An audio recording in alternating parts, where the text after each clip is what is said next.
of thousands of times over 43 years. Today, I'm going to replay an interview that I did with von Mises, Austrian economist, Mr. Robert Murphy, PhD. I'm going to preface this playing this interview, this discussion that Robert and I had, by saying that I was extremely pleased with the discussion that we had. Robert was very frank and non-defensive of my questions about Austrian economics per se, and in truth, his frank and very credible answers establish a position or a place for the Austrian economics, which is befuddling in terms of the experience that I regularly endure in the midst of purported Austrian economists. In other words, many people who claim to be Austrian economists, or at least advocates of Austrian economics, even though they evidently have the least idea what Austrian economics actually comprises. And by that I don't mean that they haven't read some Austrian economics, such as the article by Friedrich Hayek that I've mentioned in earlier programs. But what I mean is, as will become obvious from this discussion that Robert Murphy and I have, evidently, the Austrian position on matters, which is transitional and evolutionary, according to this discussion, to its credit then, evidently people have broadly misinterpreted the scope of intended meaning or deduction that they often rely on. Just for example, people have regularly, over 20 years, have regularly objected immediately to the proposition that anyone could mathematically perfect economy, citing the Austrian dogma, according to their interpretation, that mathematics cannot be used to resolve indeterminate human behavior. Whereas, of course, I've thoroughly explained over and over and over again, to often very vicious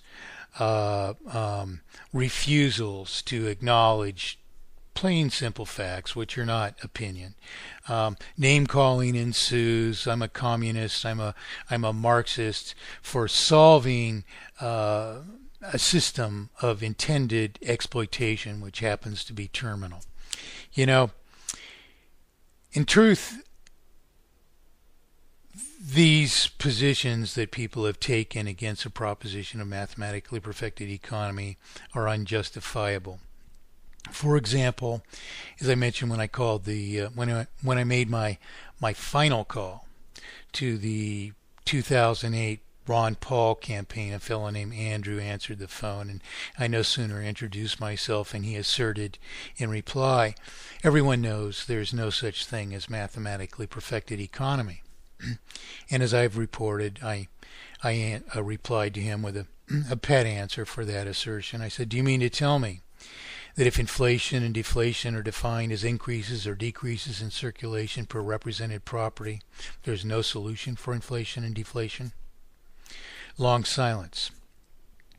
Well, these are obvious, simple mathematic riddles. That is, they're the mathematic challenges of solving that amount to the very first mathematics we were ever taught to wield. So there's no excuse for this position that mathematics can't be applied to economics. After all, economics are mathematic in their entirety, regardless of whether it's a discussion of justice or whatever. The facts are upheld by mathematics. So while there's no credible position in that mathematics are inapplicable to certain things, such as determining next month's interest, which is all that's necessary even to calculate the maximum possible lifespan of the system, the computer models that I provided the Reagan administration simply pay interest out of circulation and borrow it back into circulation as a new debt, increase by so much as that periodic interest, until, of course, we suffer the present terminal debt, which those models calculated in 1983 and 4 would transpire at approximately 2010 AD. What do even just these few things mean then? They mean that no credible position is a matter of opinion. They mean that there is one answer to every question. They mean that mathematics is at the center of all things purportedly economic, and that there is no veritable, bona fide, genuine perspective but which accounts for the mathematics. And these facts should predicate a discussion always, which is not a mere matter of opinion, ever. Opinion has no place in all this. Much worse, then, is there any place for the usual vicious assaults of purported Austrian economics. So it was extremely refreshing to be able to talk to Mr. Robert Murphy of vonmises.org, because he made no such pretensions at all. And so I think many of us will find, who have any experience with people who purport to be Austrian economists or advocates thereof, most of us will find, I think, this to be Mr. Murphy's explanation and perspective, the perspective that he provides of Austrian economics, to be terribly refreshing. Hello, Bob. How you doing? Hi, Mike. Good. Good. Mike Montagne here. Do you prefer to be addressed as Bob or Robert? Bob is fine. Bob is fine. Great. So are you free to do an interview now, or? Yeah, if it works for you. Okay, it's good for me. Yeah, I'm always working, but this is kind of important because Austrian economics is, of course, as you know, acquired significant attention in recent years as Ron Paul has, come into the public eye and mindset in regard to, the recent presidential campaigns, 2008 and 2012 here. So I had a couple of other Austrians that were willing to come on. One, though, is sort of a neophyte, and he suggested that I contact you as a let's say a prominent and more. He described you as an emerging force in Austrian economics. I'm not sure I'm wording that correctly or with sufficient modesty, but he thought you would be very good to have on our program. And what I'm hoping to accomplish, Bob, is to put Austrian economics into a proper perspective. That is, certain advocates may exceed the limits of what it's intended to represent or accomplish, and so on and so forth. So I was hoping for a more credible count and perspective of Austrian economics. Okay, yeah, sure. Great. So could you describe maybe your basic background?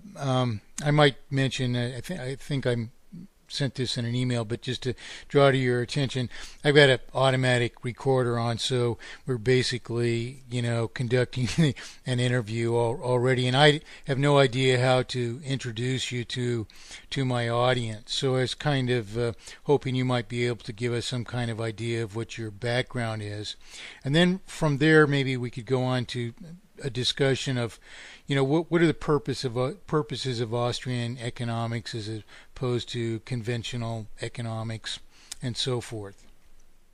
Sure. Yeah. So when I was in high school, I was real into free market economics, and I was reading things like Walter Williams and Thomas Sowell, and then I stumbled upon the Austrian school, so people like Ludwig von Mises and Murray Rothbard. And I decided, okay, I want to be an economist. This is in particular of the Austrian variety. So I went to college with that in mind. I went to Hillsdale College, which houses Mises' personal library. Mm-hmm. And then I went to New York University to get my PhD when Israel Kirzner was there, who's a big light in the Austrian school. And I taught for 3 years. And then I left academia and went into the financial sector. And now I live in Nashville. I'm a consultant, and I do most of my work is for the Mises Institute down in Auburn, Alabama. So I do a lot of writing for them. I teach a lot of online classes, and I've written a lot of study guides for classic Austrian texts like Human Action and Man, Economy, and State.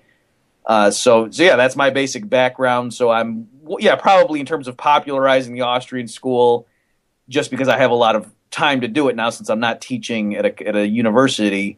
I'm probably one of the ones around the world who's popularizing it the most right now in terms of from someone from an academic background. Great. Well, in the course of debating monetary solution, Austrian economics, or purported principles thereof at least, are often raised in arguments. And one of the areas of considerable concern that I've always had is their disposition toward mathematics. I could give you just one brief example. I called the Ron Paul campaign headquarters in 2008 as more or less a last-ditch effort to connect with Ron Paul, who people have tried to put me in contact with since approximately 1980, for a long time, in other words. But anyway, I introduced myself as Mike Montagne, founder of People for Mathematically Perfected Economy, and this fellow Andrew immediately responded. He interrupted me to say that everyone knows there's no such thing as a mathematically perfected economy. And of course, in my regular debates with Austrian economists, this is often raised that, the Austrians in general, at least the people who are advocating this position, claim that the Austrians claim that mathematics has no valid use in economics because economics involve indeterminate human behavior. So I was wondering if you could expand upon that proposition or deny it, if that's not actually an accurate description of the Austrian disposition toward mathematics.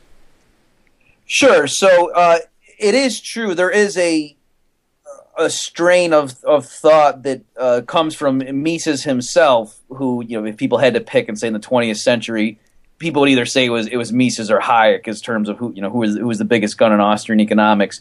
So of the modern practitioners, there is a large contingent that traces their lineage back to Mises, and he does say pretty strongly that what he criticizes as mathematical economics. So I'm not sure. I guess we'll find out in the discussion if this is the kind of thing you have in mind, but Mises criticized the mainstream economics profession for introducing mathematical formalism, because basically they were trying to make their models look like physicists. Mm-hmm. And Mises was saying that that's inappropriate to try to copy the methods of the natural